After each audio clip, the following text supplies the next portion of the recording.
Jennifer Hudson, you play Andre's music therapist on Empire, which concluded its smash hit season not so long ago.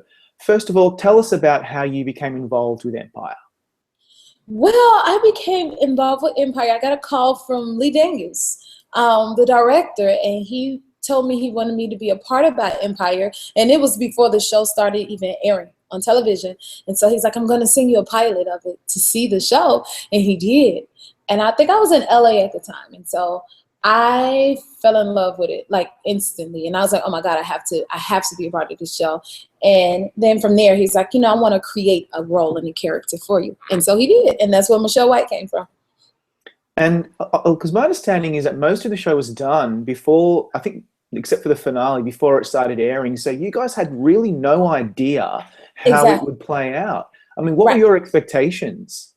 Oh my God. You know what? Just from the pilot alone, I just thought it was a great pilot and it just got me super excited. So I didn't know where it was going to lead, like, how the characters was going to even manifest because Michelle, she didn't even exist. But just gradually watching it, I think it was really cool to watch the show come into fruition throughout the first season and watch it continue to grow and characters being made and storylines being progressed and things like that. Like, I think that's exciting for everyone to be a part of it. And it's still an ongoing process and journey, and it's just exciting to be a part of it though.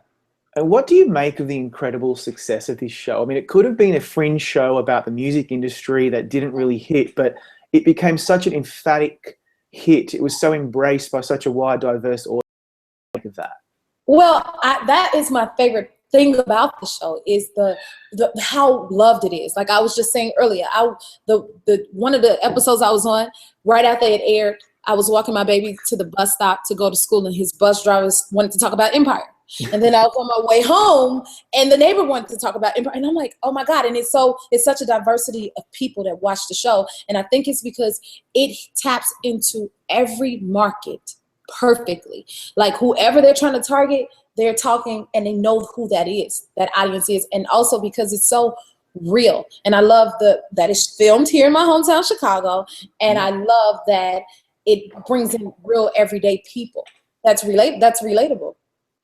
Yeah, absolutely relatable. And I think another major factor for me anyway is the soundtrack. I listen to that thing constantly. It's just, what do you think? You recorded one track for the soundtrack, but of course you did the gospel number as well. Tell us about the process of recording for the show.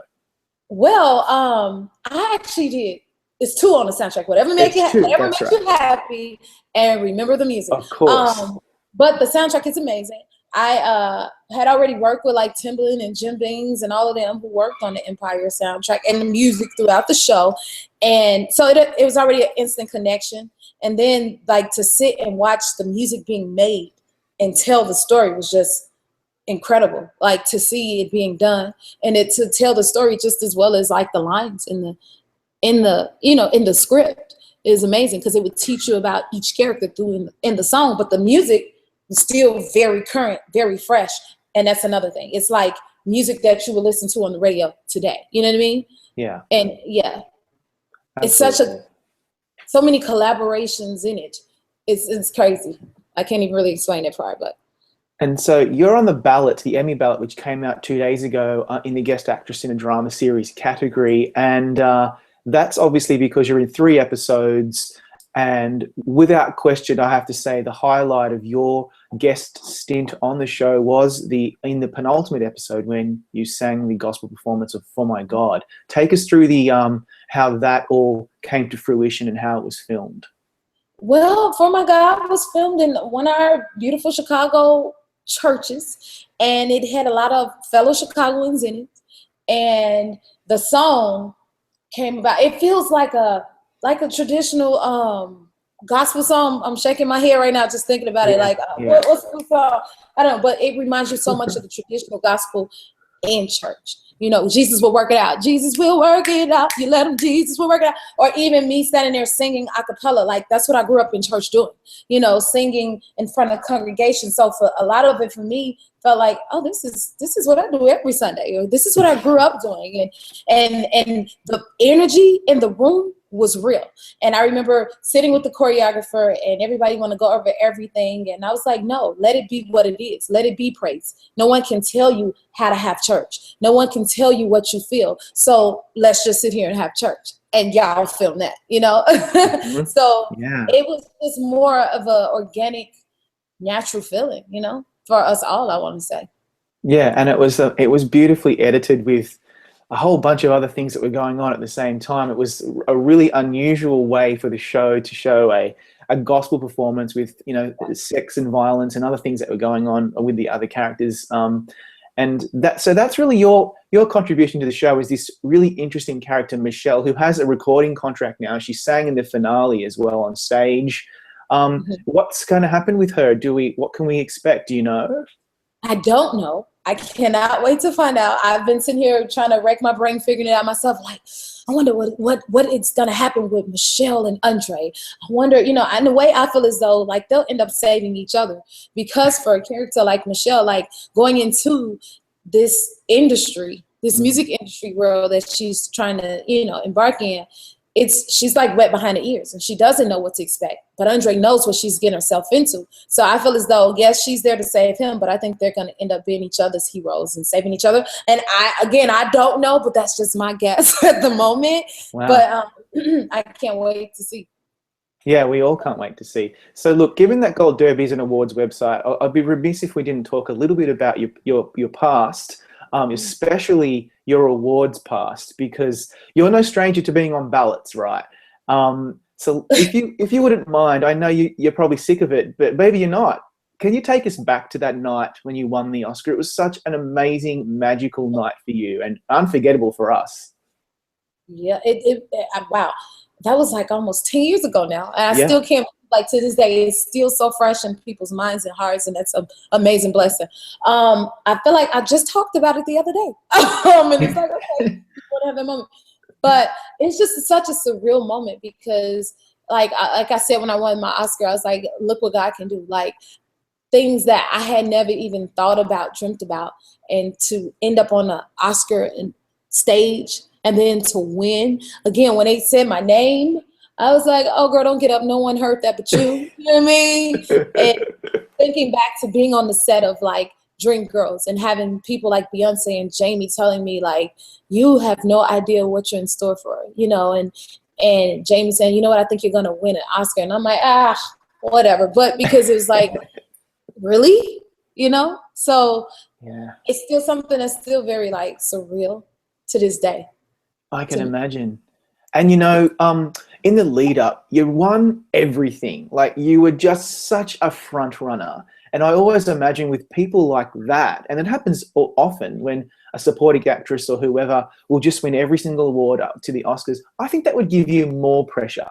Yes, because the pressure is, if you don't win, what happened? Oh, you're done. So, I mean, was there a lot of pressure in that lead up? Well, during that time, because I was oblivious to everything and didn't really know what was going on or what I was in the middle of, like I would wake up and every morning I was winning another award. And I'm like, well, where did that come from? I've never even heard of that. I did, you know? So because of that, at times I feel like it's almost best to be blind to things and not necessarily know what's going on, because it saves you from those pressures and worries of, oh my God, I have to win, or if I don't. But if you're not, you know, if you don't know, you don't know. But if it happens, it's like, wow, this happened to me. And that's still how I feel to this day, you know? It gives me like, oh, now because I know, because of the Oscar, Grammys, Golden Globes, and Lord knows what else, is like, oh, wait, Tonys or Emmys or, you know, all of these different, you see what I'm saying, major things. I know, see? And so now I know what it means. And it's like, uh-oh. It's you can't be that innocent anymore. You've been there, you've done that, you know what it's all about. And here you are again. Look, you know, I remember this so vividly. Your story is so fascinating because I remember when you were voted off American Idol like it was yesterday, and that was 11 years ago.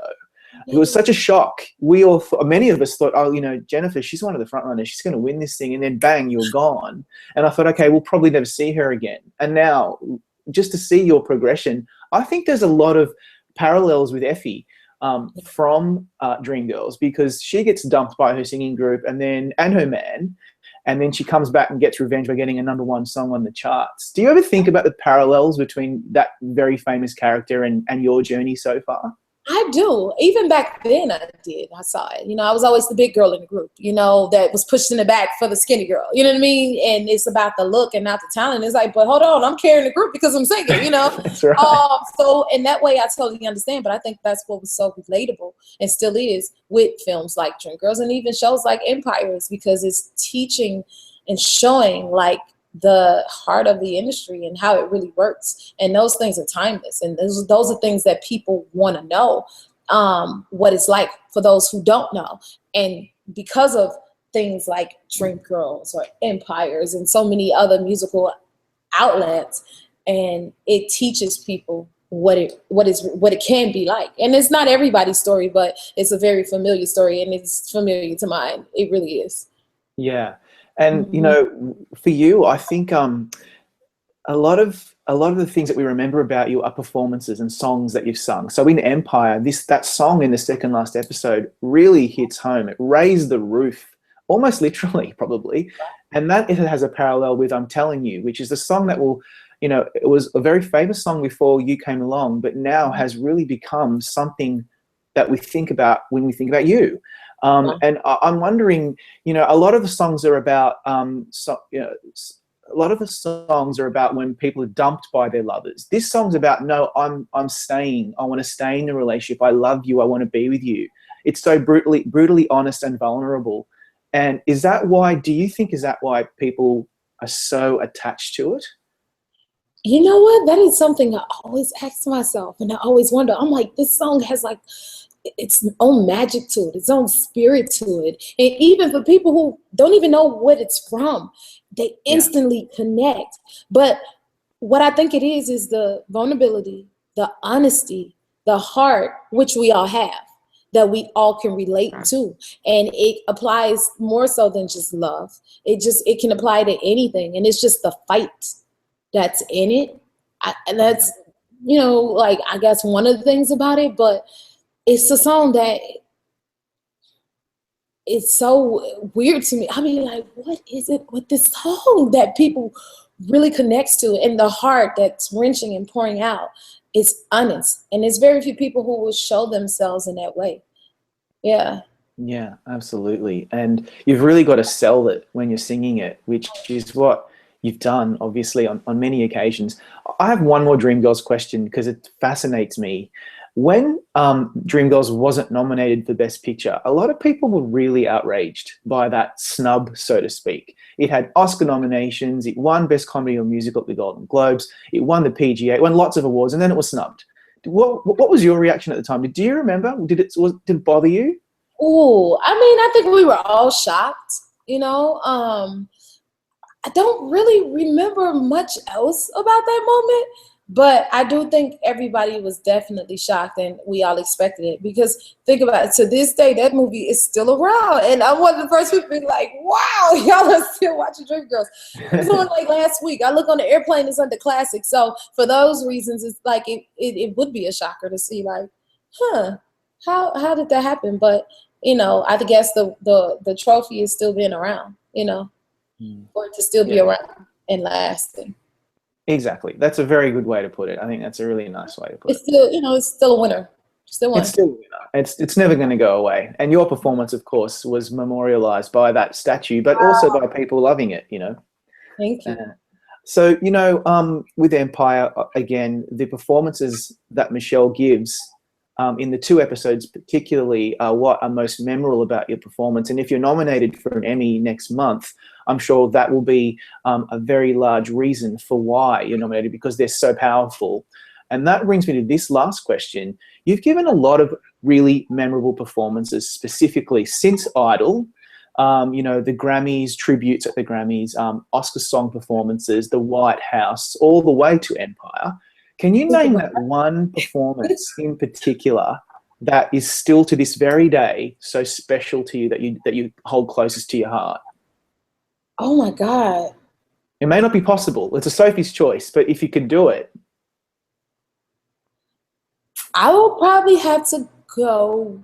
Whoa, this is a hard question. I'm sorry. Okay, wait a minute. Wait. Ask me again one more time. Well, you've done tributes at the Grammys, like a really emotional tribute. You've done Oscar song performances, the White House, TV performances. It's really endless. You've done some amazing stuff. Like 2 years ago, you sang "I'm Telling You" at the Oscars, which you got a standing ovation for, which doesn't happen very often. So, I mean, you've really got quite a nice choice to choose from. Oh my God. You see, I cherish, and I'm not just saying this to be cheesy, but I literally cherish every single one, and I don't take nothing lightly. I promise I don't. Yeah. I'm gonna have to go with, I think I'll have to go with my performance at the Super Bowl when I sang the national anthem. Yeah. I'm gonna go with that. Good one. That's what I'm gonna go. Yeah. But it's so many. And you knocked that one out of the park too. Thank I mean, that's a good choice, Jennifer. Thank you for reminding me. I completely forgot. Thank you. Listen, Jennifer, we wish you all the best for the Emmys. We hope to see you in that lineup, and if so, then we really can't wait to see what happens with Michelle next season for Empire. Thanks so much for your time today. Thank you so much for having me. Bye.